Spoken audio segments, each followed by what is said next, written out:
and Neven from the Netherlands. We're here at YCS LIMA, and my team and I just got 4th place. This is for Simo and Livia. We wanted to show off our decks. I play pure ORCUST, just like in London, just like in Texas. The deck is still very good. It lost quite some consistency since like the Forbidden Limited list, but I still think it's a very consistent and good deck to play. As we saw that Joshua Schmidt got 2nd in London last week, so I will show off what I played. So for the normal summons, we chose a big package of normal summons because you basically need any of those cards to get out of the early game now. So the Mathematician is like, because this is Spellcaster, it works well with like against there can only be one, and when this gets hand trapped, you still get a card when they destroy it, so it kind of replaces itself. And 7 normal summons is a lot, especially with Rhoda, so you actually play 8 normal summons. But so you'd be like, if you open 2 normal summons, like what do you do, or what if it gets Ash? But honestly, you have to, because if your normal summon gets stopped, you play a lot of defensive cards, you probably can't stop them from playing, but next turn you still need one of those normal summons to get out of the early game. So it kind of makes sense to still have extra normal summons after turn 1. So these work very well. This one, of course, is kind of awkward that sometimes you can't send Wand or Gizmag or Nightmare, but yeah, it's still like very good. Gizmag. And then for the ORCUST package, it's a bit smaller than in London. It's just 2 Nightmare, 2 Symbol, because this is something that I discussed with Nash. We cut the ORCUST return from 3 to 2 because it's kind of like it breaks more than it does your hands well most of the times.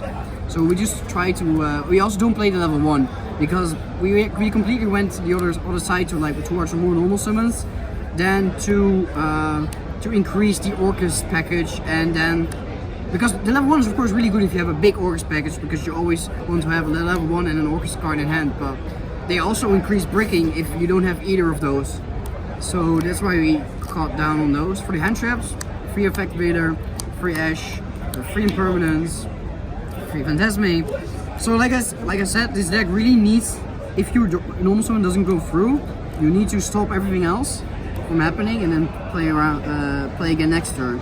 These are fairly stable, fairly good as well. Phantasme is still really good. I lost 6 die rolls in a row yesterday, so I'm really glad I played a big hand trap package, especially in the mirror against like ORCUST, the most played deck right now, and any of these kind of end their turn, so all of them are really impactful. And then the Effectivators were extra because you can draw them on Phantasme, and many of the good teams played the Draconet Dragon combo deck. And Effectivator is just really good against that deck as well. So yeah, I played against Ed in top 4, and like Effectivator just ended his turn game 1, and then he got OTK'd. Like any of those hand traps would do the same. So I'm really glad we played 12 of those. Insta-Fusion is back in here. I'm not that big fan of the Insta-Fusion, but this is something I discussed with Nash again. I was playing Millenniumized, and then Insta-Fusion actually plays around like any of like the normal hand traps except Impermanence. But we didn't have space for that right now. Still, when you have an ORCUST card in hand, the Insta-Fusion kind of becomes a mermaid because you have the barricade blocker. So it's still fine. And of course, if you're playing Winda, it's just FTK against most decks. Free Call Grave because your normal summon is just fragile against hand traps. Upstart Goblin, I play Upstart Goblin and 40 cards right now. I can't believe it, but I was playing with Paolo and he wouldn't let me play an inconsistent deck. So. Rhoda, Foolish, still really strong, and then Babel, 2 return, and Crescendo. 40 cards. 39. Don't even start. Alright, extra deck. I think the extra deck is really standard. 2 Dane, Gala, Longisu. So I play 0 balls again. Over Topologic Bomber, because this card just can end random against random matchups, and rogue decks is really good. It's also really good a neat trick with Phantasme. If you activate Phantasme and have Masquerena, you chain Masquerena, summon this, Phantasme, and then banish the entire field. Some decks just lose to that. And then after you resolve Gizmag, or your opponent resolve Gizmag, it can steal games.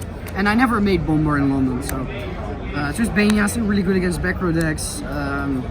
Also in combination with Red Reboot, Brawl Sword of course. It's just like Brawl Sword top deck. Phoenix, and then Masquerena. It's like you basically go with Masquerena Babel setup all the time now, and then Masquerena can go into Unicorn or any of the other links.